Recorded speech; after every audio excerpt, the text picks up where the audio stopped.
Morning, everybody. Eric Chaconis here for the PT on Ice Daily Show. I am part of our extremity management team. I created the extremity management course about 10 years ago, and it's currently being taught on the road by Lindsay Huey and Mark Gallant. So it is a super awesome course, all things shoulder, elbow, wrist, and hand, hip, knee, foot, ankle, jam-packed weekend, lots and lots of lab. We get into a lot of exercise prescriptions and progressions. That's really the hallmark of the course. That and kind of some of the key manual therapy techniques that you can use for the most common conditions that you see in your typical outpatient orthopedic practice.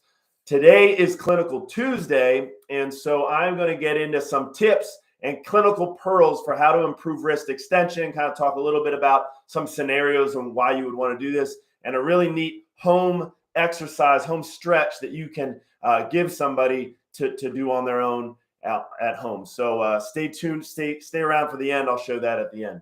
A couple of announcements. So we have a lot of courses coming up in the late spring here, early summer.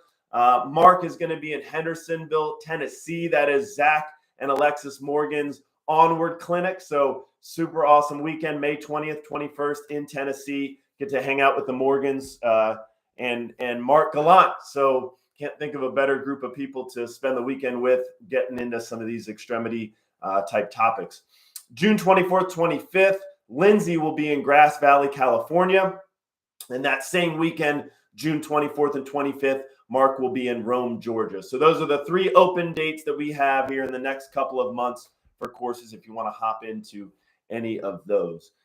So wrist extension, one key I think that, and a lot of physical therapists know this and do this well, is knowing the key sort of impairments that are going to occur with a lot of different injuries. So for a good example would be at the ankle. If I see somebody that has a history of ankle sprains, or even if they've only sprained their ankle one time, I know there's a decent likelihood that the impairment of a lack of ankle dorsiflexion may be present. And I know when I see somebody who maybe has a condition like plantar fasciopathy or Achilles tendinopathy or patella tendinopathy, a whole host of different conditions up and down the lower extremity kinetic chain, that there may be a lack of ankle dorsiflexion on that side, and it may contribute, right? That impairment correlates with a lot of different injuries. Well, it's the same thing with the upper extremity. And so what we see for the elbow and even sometimes the shoulder and definitely the wrist is that lack of wrist extension is a really critical impairment that we want to address. And so there are a lot of scenarios where that can occur. You could have a history of wrist injuries. And so trauma to the wrist, that injured tissue, swelling in the wrist can leave the wrist a little stiff, and that person won't be able to extend as much. But you can also have habitual wrist extension, limited mobility. We see that oftentimes where people just over time develop a little bit of a restriction into that motion because they're not working it, they're not stretching it. And so maybe we want to address that. I've seen it quite a bit in lateral elbow tendinopathy. So when I see a case of lateral tendinopathy at the elbow, I'm always looking at wrist extension and figuring out, all right, is that associated with it? Because I've seen that quite a bit where patients will have an old wrist injury, have a significant impairments of the wrist, whether it's limited grip strength or wrist extension mobility. And it seems to sort of associate with that lateral elbow tendinopathy. And it makes sense biomechanically, right? If you're not extending your wrist and your radius isn't gliding in that superior direction, then perhaps it throws off the mechanics of the elbow, creates some stress for those soft tissues around the elbow. The other component to it is performance, right? So we see, especially in the fitness athlete space, if you have somebody who's struggling with their front squat or somebody who's struggling with their overhead squat, a lot of times that position that they can't get into for wrist extension and even wrist extension and radial deviation, that can be an issue. So you think of the snatch and the radial deviation or wrist extension that's required for the snatch.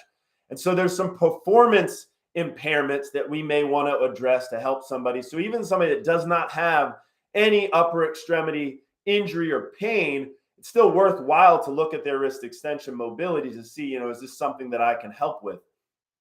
It's very commonly measured in open chain. And so, you should see anywhere from 70 to 80 degrees of wrist extension in the open chain. But I think that it's valuable to test it in the closed kinetic chain. So we're big on that in our extremity course. We're big on testing a lot of these different impairments in the closed kinetic chain. So for ankle dorsiflexion, for example, we have a very specific closed kinetic chain dorsiflexion test we want people to do, because we know that you can miss that mobility impairment in the open chain, and then you test them in the closed chain, and it's present. That happens all the time. So for the wrist, right? I mean, I want to know, do you have trouble with your push-ups? Is push-up position painful or limited for them? But even just simple things like getting them to lean against a table and see how much wrist extension mobility they have based on that forearm angle, right? So if they cannot lean forward all the way, and I'm measuring this angle here, right, and I'm comparing it to the other side, then obviously that would be something that I want to look at. It usually is a little more than the open chain measurement, actually. The closed kinetic chain measurement, because you have that overpressure and you can lean into it, usually there's more mobility in that direction. But I'm just comparing it side to side to see if there's a limitation side to side. The other component to this is sometimes you'll see, and it's always going to be worse when the fingers are fully supported. So when the fingers are fully on the table and you go to extend, it's probably going to be much more limited, because you have now the finger flexors limiting you, right? So if the finger flexors are creating any restriction of motion whatsoever, that's going to be a lot more limited compared to if I let their fingers hang off the edge of the table and move like that. That's going to actually, right, be a little bit more, they're going to have a little bit more mobility in that direction. And so testing them in all those different motions is really important. The other thing about it is I want to see that concomitant radial deviation. So if they are not radially deviating with the extension, that's something I'm going to work on, and I'll show you the technique is going to change a little bit. I'm going to kind of target radial deviation a little bit as well. And so when they lean, I want them to lean and weight shift towards midline to get radial deviation motion of it. So they're leaning forward. I see the wrist extension, but then I want them to shift towards midline to get that concomitant radial deviation. So it's just like the foot ankle. We're not looking at dorsiflexion in this pure sagittal plane motion. We're looking in the triplane motion. We want to see dorsiflexion, right, with eversion and external rotation. We want to see that pronation. And so it's the same thing for the wrist. I want to see concomitant wrist extension and radial deviation together. So the technique, the treatment for it, I will have them on that same table. They're leaning and they're doing that stretch. But as a clinician, what I can do is come in with my hand on that proximal row. And so as they lean forward, I'm giving them a volar glide. I'm actually pressing in this volar direction.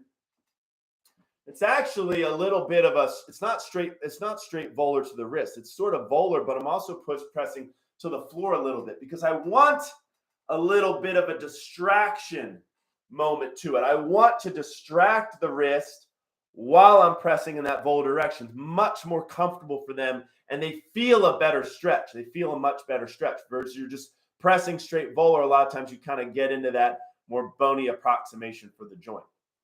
So they're going to lean forward. As a clinician, I am going to press in the opposite direction, in the volar direction. And then if I want that concomitant radial deviation component to it, I'm going to change the angle of my arm to push a little more in the ulnar direction. So this is a triplane movement of anterior direction, inferior, and ulnar. So kind of doing all three of those motions at the same time while the patient leans forward into that wrist like that to get the stretch. Some people will do it with a band. So you could have a resistance band looped around the wrist like that, and you could self-do it. The band could be around my body, could be around my proximal row of my carpals, and I could lean forward while the band is pulling those proximal row back. The hand is nice, though, because your hand is thin on this angle, and so it's nice for the hand to be able to really get in onto that wrist like that and be more specific, more narrow, more focused. The only way it works with a band is it has to be a really, really thin band, and it's pretty uncomfortable. It doesn't really feel good usually. So what I would rather do for a home tip, for a home program, what I have them do at the home is I'll teach them how to do this on their own. So first of all, I want to teach people different angles. So I want them to lean with different angles of elbow extension. So with the elbow fully extended and a little lower surface, and have them stretch like that. I want them to stretch with the fingers extended, especially if you're struggling with the front squat. If the front squat's an issue, I really want them to stretch with the fingers extended because I want that soft tissue lengthening through the anterior forearm. But anyway, I'm going to teach them at all those different angles. And then the really key is they can, with their own hand, just like I'm doing right here, they can, with their own hand, press in that same direction. So they can do the technique to themselves with either the fingers flexed or the fingers extended. They can do that technique on their own. And that's a really nice stretch there that you know, and I'm empowering them to be able to, because really, honestly, with these, like, it's not, if you have somebody who's pretty restricted, pretty significantly restricted, in the clinic, when you do the technique, you'll get a 10, 15 degree improvement right away, right? That immediate effect can be significant sometimes, but the vast majority of the time, this needs to be a high frequency, high volume dosing parameter for that stretch. So I'd much rather them do this on their own at home, multiple times per day, throughout the day. I like to do it part of their pre-routine, pre-workout warm up. I like it to be part of that, just to get the wrist moving, get in that nice extension position before they load it. And that's really the critical component. It's not enough just to, and this is obviously a tenet of clinical practice in general. It's not enough just to stretch. A manual technique, a stretch, any of that stuff really doesn't work unless you follow it up with a significant loading exercise to force them to use it in that range. So the way you really get this, if you want to really improve your wrist extension mobility, you're doing techniques like that, and you're stretching your wrist, and then front squat. I mean, you see people that are really good at front squat, they have great wrist extension mobility. People that are really good at the snatch, they can get in that position very easily. They have great wrist extension mobility. And so that's an important thing when it's well tolerated to be able to follow it up with. So just want to give you a little clinical tip today on Clinical Tuesday, and we'll catch you next time. Thanks, everybody.